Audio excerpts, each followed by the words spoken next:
Apakah sekarang ibaratnya valuasi kan kalau kita pelajarin dari ya zaman-zamannya gengnya Mhm, Warren Buffett mereka iya masih iya. penganut mungkin price to earning, price to book, return on equity. Apakah ini masih bisa jadi pedoman nih dalam investasi di pasar modal Masih Indonesia? masih masih, cuman again ekspektasi orang kan sekarang tinggi sekali karena,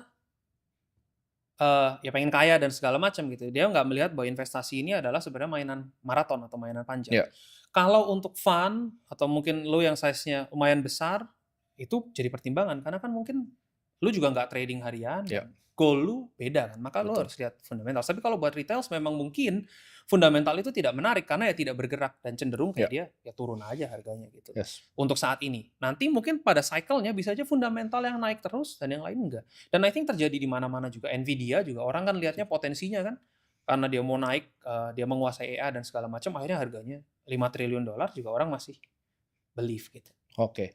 Ini gue ada pertanyaan mengenai salah satu pendapat dari Ray Dalio. Ray Dalio pernah Mhm bilang bahwa untuk compete di market itu mhm, harder than Olympics menurut dia. betul.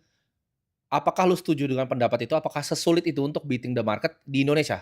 Kalau di luar negeri kan gua biasa harian gue suka lihat ketika 13F filing-nya pada keluar yang hedge fund, banyak yang sebenarnya nggak beat S&P. Kalau Nasdaq tuh hampir kalah semua lah. Mmm, S&P tuh nggak banyak yang beat, even yang besar-besar Millennium kita sebut, Point72, nggak banyak yang bisa ngalahin S&P. Nah di Indonesia ini, sesulit apa sih sebenarnya untuk ngalahin indeksnya ibaratnya? Karena kan kita lebih nggak efisien sebagai market dibanding US ya? ya.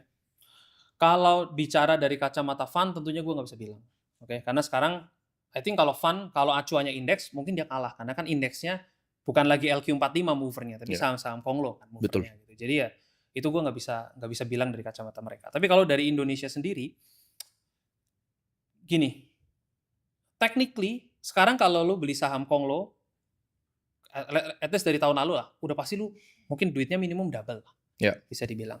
Masalahnya adalah profit 100% itu diukur dari apa? Apakah dari total portofolio lu atau cuman dari single single sahamnya aja yang lu bisa screenshot dan pamer-pamer 500-600% gitu loh. iya. Kalau duit lu Rp100 juta, lu 100 jutanya all in, ya probably performance lu akan baik sekali. Tapi kalau duit lu 100 miliar, 200 miliar, 300 miliar, ternyata beli saham Konglonya 10 miliar, it doesn't affect you so much gitu. Jadi Iya. gimana men-translate itu tuh gimana gitu. Jadi kembali lagi, karena kan nggak mungkin lu bisa beli segitu banyak juga. Mungkin lu Iya. beli segitu juga besoknya diguyur kan kayak sekarang tuh. Ya, agree. Makanya kalau orang yang bisa profitnya banyak sekali, kalau kalau kita lihat mungkin belinya nggak se-heavy itu gitu. Sehingga ya diizinkan untuk profit istilahnya.